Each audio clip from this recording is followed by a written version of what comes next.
جب حضور قرب خاص میں گئے، ان منازل کو طے کر گئے جہاں تک نہ کوئی گیا تھا نہ کوئی پہنچ سکتا تھا، تو اللہ نے اپنے محبوب کو بہت کچھ دیا،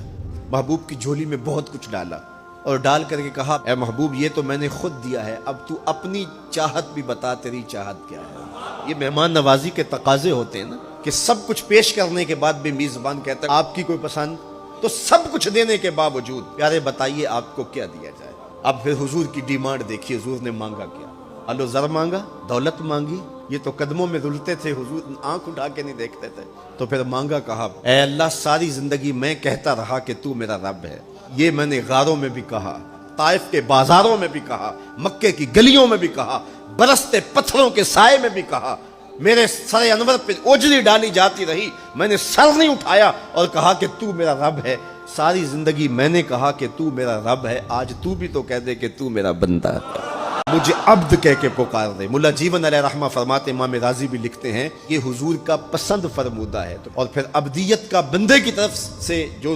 اظہار ہوگا اس کے لیے پھر 50 نمازوں کا تحفہ دے دیا، اور وہ 50 نمازیں پھر 5 نمازوں کی صورت کے اندر باقی رہیں۔ حضرت موسیٰ نے تو عرض کیا تھا کہ ایک بار اور جائیے، لیکن میرے حضور نے کہا تھا مجھے اپنے رب سے حیا آتی ہے۔ عادت باری یہ تھی نا، ہر بار 5 نمازیں معاف ہوتی تھی، اب بھی جاتے تو 5 نمازیں معاف ہو جاتی، لیکن کہا کہ اپنے رب سے حیا آتی ہے۔ اب امت کو کیا حیا نہیں کرنی چاہیے کہ 5 نمازیں امت کے لیے رہ گئی، ثواب 50 کا ہی ملے گا، اور معراج کا خاص تحفہ لے کر آئے اور کہا کہ صلاۃ و معراج المومنین، یہ مومن کا معراج ہے، میں تو سر عرش پہنچا ہوں، لیکن تمہارا معراج کیا ہے؟ تم سجدے میں سر جھکاؤ، دیکھنا تمہارا مالک تمہیں کتنا قرب دیتا ہے۔ جب کوئی شخص سجدہ ریز ہوتا ہے اس پہ اتنی رحمتیں اترتی ہیں، اگر اسے پتہ چل جائے کہ یہ رحمتیں نازل ہو رہی ہیں، وہ سجدے سے ساری نہ اٹھائے۔